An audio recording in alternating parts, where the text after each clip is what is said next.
लोए सव साहुना एसो पंचन मोकारो एसो पंचन मोकारो सव पावपनासनो मंगलानंच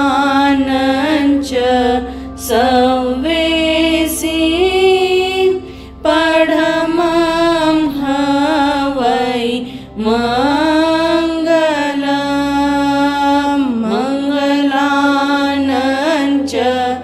सवेसी पढ़मं हवै मंगलम।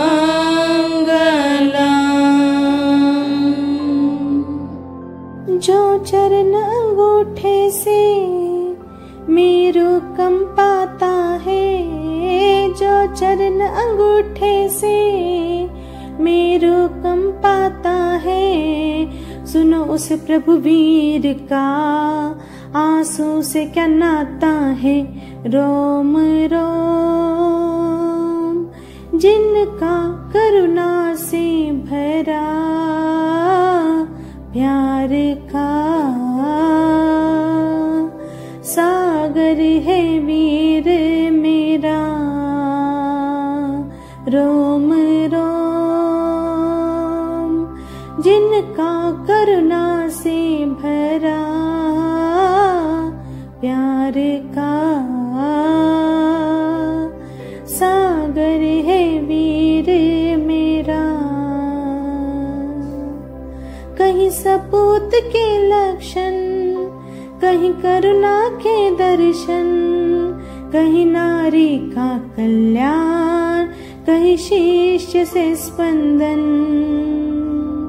कहीं सपूत के लक्षण, कहीं करुणा के दर्शन, कहीं नारी का कल्याण, कहीं शिष्य से स्पंदन। कहे गुरुवर ये आंसू मोती अनमोल है, कहे गुरुवर ये आंसू मोती अनमोल है। ये दौलत ज्ञान की जिसका नहीं मोल है। रोम रोम जिनका करुणा से भरा प्यार का सागर है वीर मेरा। रोम रोम जिनका करुणा से भरा प्यार का सागर है वीर मेरा। शासनपति श्रमण भगवान महावीर स्वामी के चरणों में कोटिशः वंदन।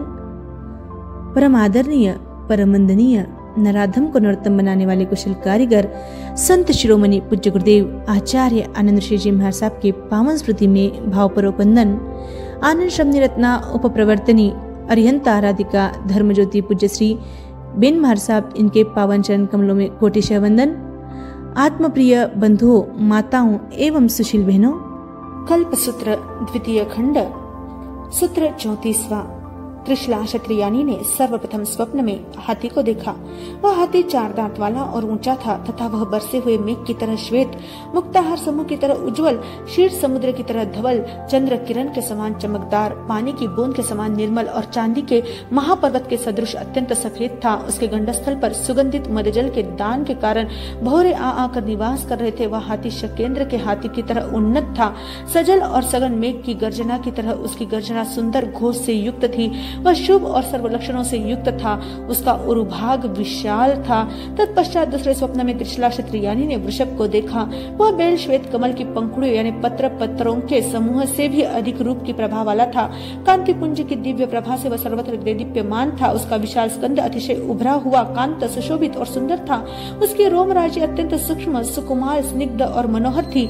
उसके अंग सुस्थिर, सुगठित, मांसल, पुष्ट, शोभायमान, सुविभक्त एवं सुंदर थे। उसके सिंह सिंह वर्तुलाकार, सुंदर, उत्कृष्ट तथा विशिष्ट एवं घृत सम चिकने और तीखे थे। उसके दांत दांत उपद्रव रहित, शिव अक्रूर, एक समान प्रमाणोपेत, शुद्ध और सुशोभित थे। वह बैल ऐसे कितने ही शुभ गुणों से युक्त और मांगलिक मुख वाला था। उसके पश्चात माता त्रिशला ने तीसरे स्वप्न में सिंह देखा। वह सिंह मुक्ताहार समूह, क्षीर सागर, चंद्र किरण, जलकन एवं रजत पर्वत के समान अत्यंत श्वेत और गौरवर्ण था। वह रमणीय और दर्शनीय था। उसके पंजे स्थिर और दृढ़ थे। उसका मुख गोल, अतिपुष्ट, अत्यंत सटी हुई विशिष्ट तीक्ष्ण दाढ़ों से सुशोभित था। उसके दोनों ओठ सुसिंचित एवं जातिवान उत्तम कमल के समान कोमल, प्रमाणोपेत, सुंदर एवं शोभायमान थे। उसका तालु लाल कमल दल सम सुकोमल एवं सुकुमाल था। उसके जिह्वा का अग्रभाग लपलपा रहा था। उसके दोनों नेत्र मुंह से स्वर्णकार के पात्र में डाले हुए तथा तपाए हुए श्रेष्ठ स्वर्ण के समान गोल, उज्ज्वल तथा विद्युत के समान चमकीले थे। उसकी जांघें विशाल, अतिपुष्ट और उत्तम थी। उसके कंधे परिपूर्ण और निर्मल थे। उसकी केश राशि केसर, दीर्घ, मृदु, सूक्ष्म, उज्ज्वल, प्रशस्त, लक्षण युक्त, विस्तृत एवं सुशोभित थी। वह सिंह अपनी ऊंची उठी हुई एवं कुंडलाकार सुशोभित पूंछ को फटकारता था। उसके नखतल अत्यंत मजबूत और तीखे थे। इतना सब कुछ होते हुए भी वह सिंह दुष्ट या क्रूर नहीं था, अपितु सौम्य था। उसकी आकृति भी सौम्य थी। उसके बदन को सुशोभित करने के लिए वृक्ष के कोमल तरपत्तों के समान फैली हुई उसकी मनोहर जिह्वा थी। ऐसे सर्वांग सुंदर सिंह को आकाश से लीला पूर्वक नीचे उतरते और अपने मुख में प्रवेश करते हुए त्रिशला क्षत्रियानी ने देखा। चतुर्थ स्वप्न। उसके पश्चात पूर्ण चंद्र वदना त्रिशला क्षत्रियानी ने चतुर्थ स्वप्न में लक्ष्मी देवी को देखा। वह प्रशस्त रूपवती लक्ष्मी बहुत ऊंचाई पर आए हुए हिमवान पर्वत पर उत्पन्न हुए श्रेष्ठ कमल के आसन पर संस्थित थी। उसके चरण युगल सम्यक प्रकार से रखे हुए स्वर्णमय कच्छप के समान मध्य में ऊंचे और आसपास नीचे थे। अत्यंत उन्नत और पुष्ट अंगूठों आदि के नख स्वभाव से ही स्निग्ध एवं लाल थे, मानो वे लाक्षादि रस से रंजित हो अथवा ताम्र वर्णी हो। उसके हाथ और पैर कमल दल के समान कोमल थे। उनकी अंगुलियां भी कोमल और श्रेष्ठ थी। उसकी जंघाएं, पिंडलियां, कुरुविंद आभूषण अथवा कुरुवृंद नागर मोथा के आवर्त के समान ऊपर से स्थूल और क्रमशः गोल तथा नीचे से पतली होने से बड़ी ही शोभास्पद थी, जिनमें दोनों घुटने गुप्त थे। उसकी जंघाएं उत्तम हाथी की सूंड के समान मोटी और परिपुष्ट थी। उसका कटिक तट कांत और सुविस्तृत स्वर्ण रचित करधनी से युक्त था। उसकी रोम राज्य उच्च जाति के अंजन भ्रमर काले मेघ समूह के समान श्याम वर्ण तथा सरल, सघन, सूक्ष्म, सीधी, क्रमबद्ध, पतली, विलास में शीर्ष पुष्प के समान अत्यंत सुकुमार, मृदु और रमणीय थी। उसका जघन स्थल नाभि मंडल के कारण विशाल, सुंदर और प्रशस्त था। उसके शरीर का मध्य भाग कमर मुट्ठी में आ जाए इतना पतला, प्रशस्त और त्रिवलियों 3 रेखाओं से युक्त था। उसके अन्य अंगोपांग अनेक विध मणियों, वेडूर आदि रत्नों तथा पीत वर्णी सुवर्ण, स्वच्छ व लाल स्वर्ण से निर्मित तथा अंगोपांगों में पहनने के आभूषणों से सुशोभित थे। उसके स्तन युगल स्वर्ण कलश के सदृश गोल एवं कठिन थे। वे मोतियों के हार और कुंद कुसुमों की माला के धारण करने से अलंकृत एवं वक्षस्थल पर देदीप्यमान हो रहे थे। वह लक्ष्मी देवी समुचित स्थान पर स्थापित मरकतमय पत्रों से नयनाभिराम तथा सुभग जालीदार उज्ज्वल मोतियों की लड़ियों से सुशोभित। उसका हृदय स्वर्ण मुद्राओं से रचित हार से और कंठ मणिसूत्र से शोभायमान था। उसके कानों में चमकदार कुंडल युगल पहने हुए थे जो कंधे तक लटक रहे थे। जिस प्रकार राजा अपने परिजनों से शोभा पाता है, उसी प्रकार लक्ष्मी देवी का मुख रूपी रूप अन्य अवयव रूपी कुटुंबियों की प्रभा से शोभा पा रहा था। अभिन्न शोभा गुण समूह के कारण उसका मुख दमक रहा था। उसके लोचन कमल के समान निर्मल, विशाल और रमणीय थे। उसके हाथों में गृहीत कमलों से मकरंद झरता था। वह देवी क्रीड़ा के निमित्त गर्मी के अभाव में भी बीच जाते हुए पंखे से सुशोभित थी। उसका केश पाश विशद यानी पृथक पृथक गुच्छे रहित काला, स्वच्छ, सघन, सुचिकन, सूक्ष्म और कमर तक लंबायमान था। उसका निवास पद्मधर के कमल पर था। उसका अभिषेक हिमवान पर्वत के शिखर पर स्थित दिग्गजों की विशाल एवं पुष्ट सुंड से निकलती हुई जलधारा से हो रहा था। ऐसी भगवती लक्ष्मी देवी को त्रिशला माता ने स्वप्न में देखा। तदंतर त्रिशला क्षत्रियानी ने 5वें स्वप्न में गगनांगन तल में से नीचे उतरती हुई सुंदर पुष्पमाला देखी। वह माला मंदार के सरस ताजा फूलों से गुंथी हुई अति रमणीय थी। उस माला में चंपक, अशोक, पुन्नाक, नाग केसर, प्रियंगु, शिरीष, मोगरा, मल्लिका, जाई, जूही, कोल, कोज्ज, कोरंट यानी हजारा, दमनक पत्र, नवमल्लिका, बकुल, तिलक, वासंती, सूर्य विकासी तथा चंद्र विकासी, कमलो, पाटल यानी गुलाब, कुंद, अतिमुक्तक एवं सहकार आदि के फूल भी गुंथे हुए थे, जिससे उसकी मधुर गंध से 10 दिशाएं महक रही थी। सभी ऋतुओं में खिलने वाले पुष्पों से वह निर्मित थी। उस माला का रंग मुख्यतः श्वेत था, किंतु बीच बीच में यत्र तत्र विविध रंगों के पुष्प होने से वह चित्र विचित्र, शोभास्पद और आश्चर्यजनक प्रतीत हो रही थी। उस माला के ऊपर, नीचे और मध्य भाग में सर्वत्र पुष्पों के रसपान में लीन होकर गुंजार करते हुए भौरे मंडरा रहे थे। ऐसी सुंदर माला 5वें स्वप्न में त्रिशला माता ने देखी।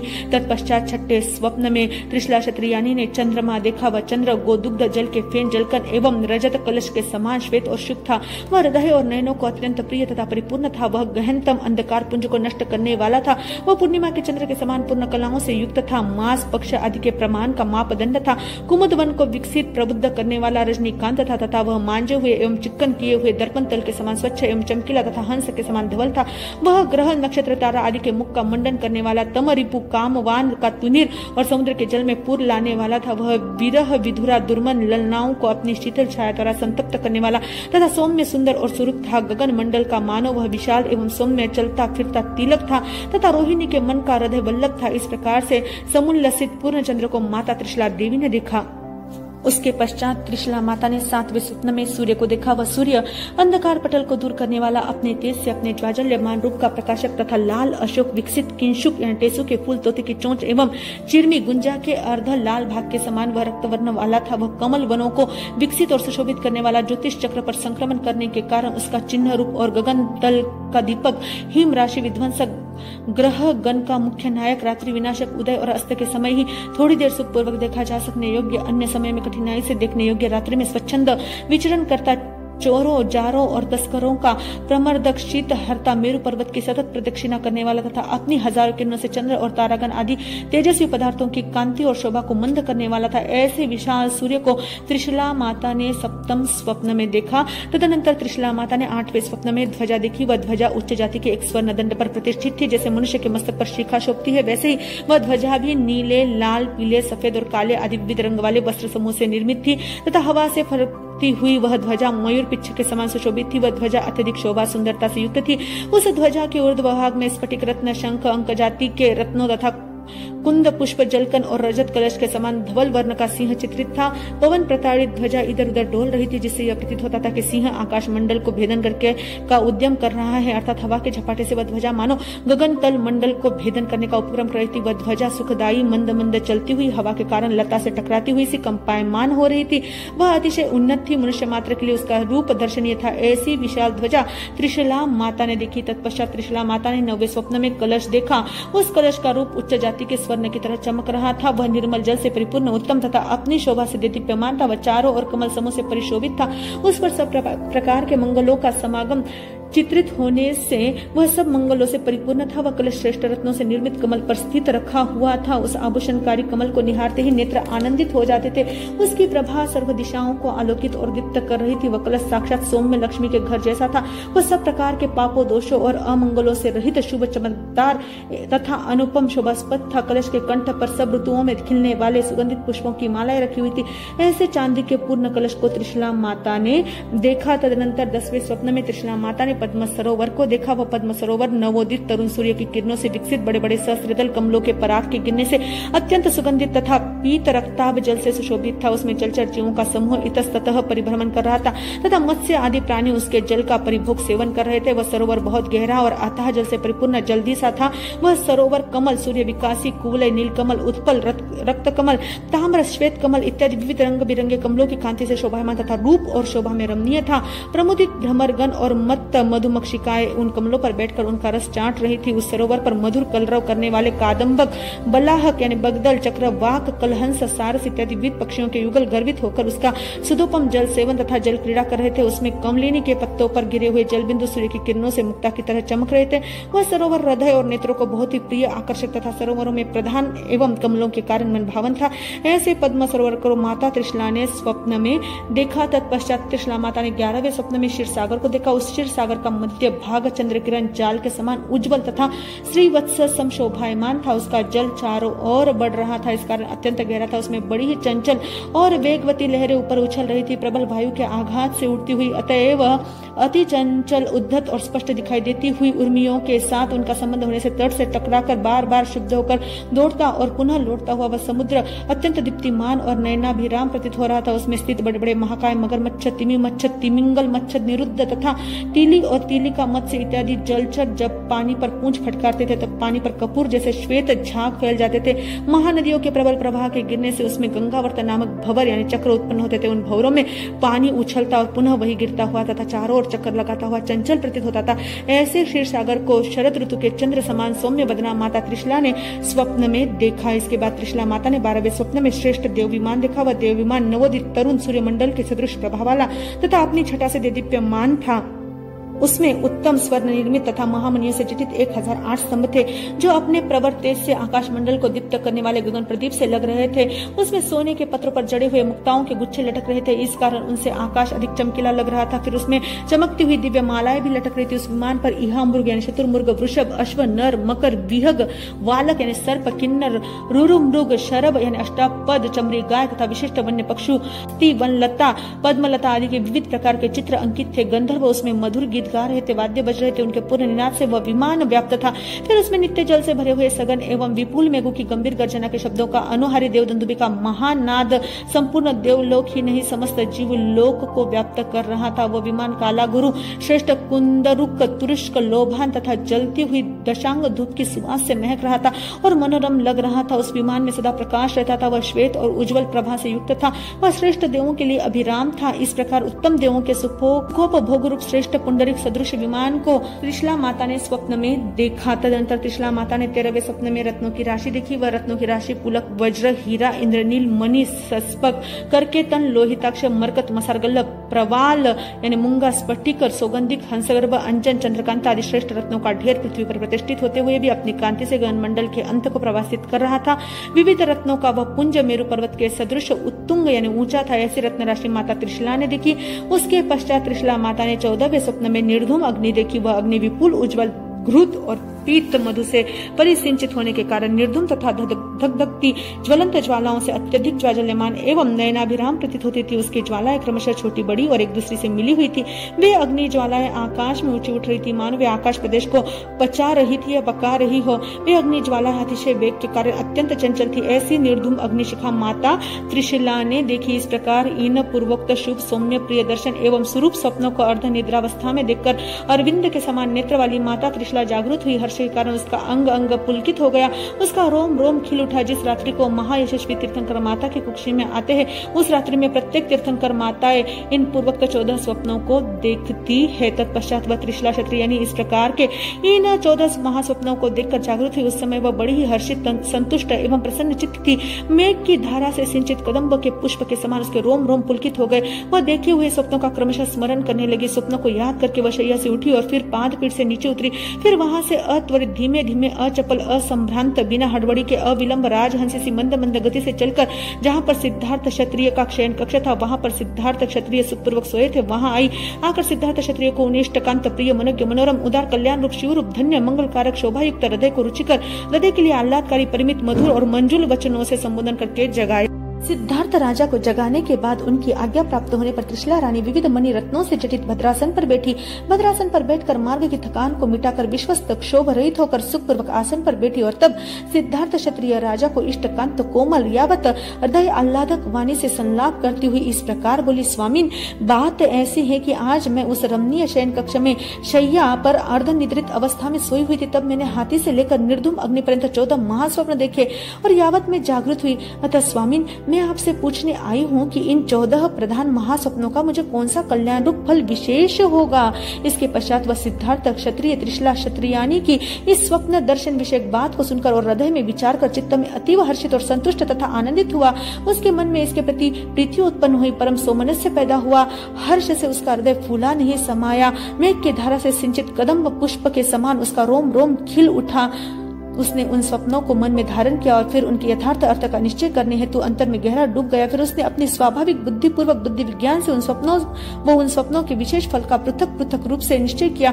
मन में यथार्थ निश्चय करके वह त्रिशला क्षत्रियानी से इष्ट, यावत, मंगल रूप, परिमित, मधुर एवं शोभास्पद अलंकार युक्त वाणी संबोधित करता हुआ इस प्रकार बोला। हे देवानुप्रिय, तुमने उदार, प्रधान, कल्याणकारी, शिव रूप, मांगल्य रूप, शोभायुक्त तथा आरोग्यप्रद, तुष्टिप्रद, दीर्घायुप्रद एवं कल्याणकारक स्वप्न देखे हैं। और हे देवानुप्रिय, तुमने जो स्वप्न देखे देखे हैं उनसे अर्थ लाभ, भोग लाभ, पुत्र लाभ, सुख लाभ और राज्य लाभ होगा।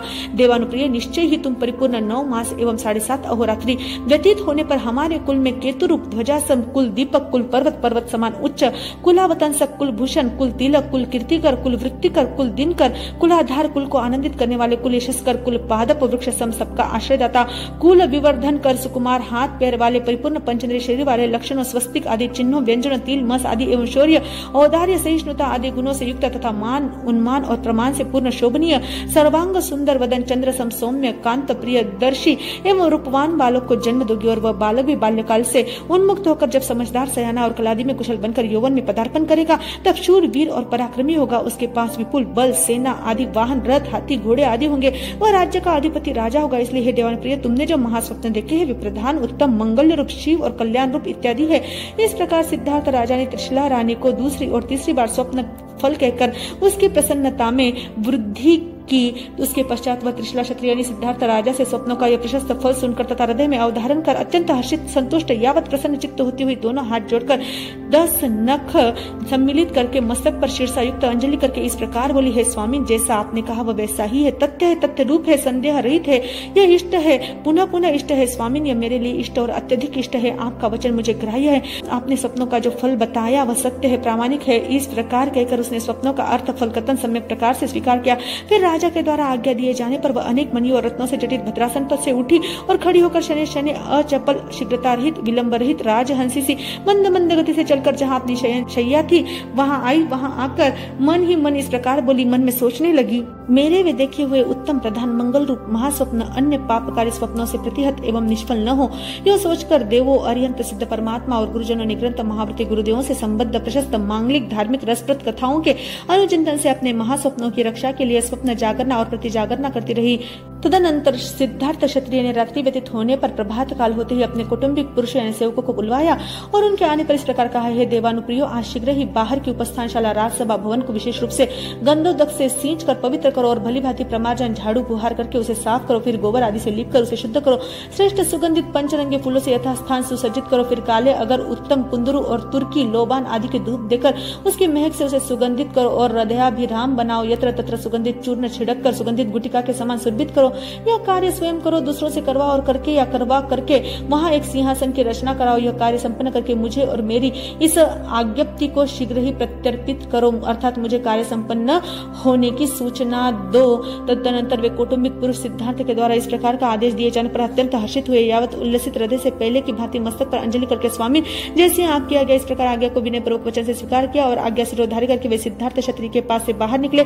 फिर वे सब बाहर की उपस्थानशाला में आए। उपस्थानशाला में सुगंधित जल छिड़का, सफाई की, यावत उसमें सिंहासन स्थापित किया। सिंहासन सजाकर जहाँ सिद्धार्थ क्षत्रिय बैठे थे वहां वे सब आए। वहां आकर उन्होंने करतल से परिगृहित 10 नखों से मस्तक पर शीर्षावर्त के सहित अंजलिबद्ध होकर सिद्धार्थ क्षत्रिय की आज्ञा को वापस समर्पित की, अर्थात आज्ञा पालन करने की सूचना दी।